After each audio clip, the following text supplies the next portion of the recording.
This is just from this season, according to Second Spectrum. So for NBA rank, so assist percentage, they have the highest rank in the NBA on his assist percentage. Dribbles per touch, they have the fewest dribbles per touch in the NBA. Average touch length, 2.8 seconds. The shortest average touch length in the NBA. And hockey assists, the most hockey assists in the NBA.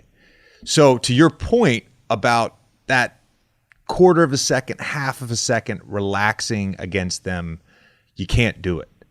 Draymond, when he was on the podcast, talked about the simple value, the underrated value of a swing pass. And the way they're able to, and a lot of it, of course, has to do with the threat of Steph Curry and Klay Thompson, but the way they're able to shift defenses just by moving the ball and by moving bodies, it's not a track meet because you're not running in one direction, but in some ways it is a track meet because you're constantly moving and constantly running, trying to chase those guys and chase the ball.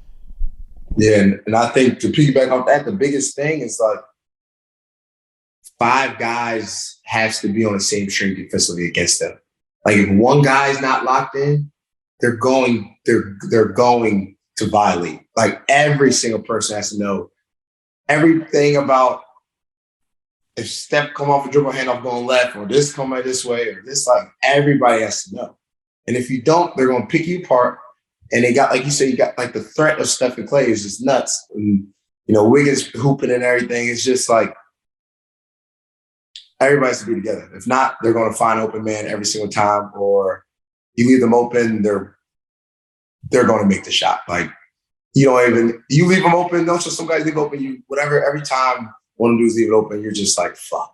Then they miss. You're like, all right, thank God. And they're okay with it. Like, okay. Yeah, we got exactly what we want. We missed. We're going to get it again. And just got to have everybody on the string. If not, this is going to be tough. My question for you guys on the flip side of this is, JJ knows this well with these two guys. The Celtics, Jalen and Jason in particular, are two of the best at just hunting matchups and hunting small guards in the playoffs. And they've done it, since they've come into the league. What do you think with Poole, with Steph, with some of those guys? How do you hide them? How do you have Poole on the court, when these guys are going to be looking for him? Same thing they do, man.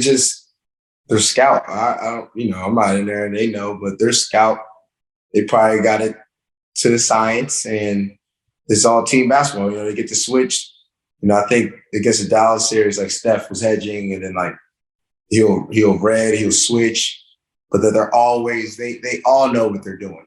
And that helps with Steve Kerr being there helping them, and everybody who's been there. Draymond, all of them guys, they've been there for a while. So, we have guys who's been together. It's easier. It's just like how it is in college. You have a team full of seniors. Like it's going to be tough to beat them.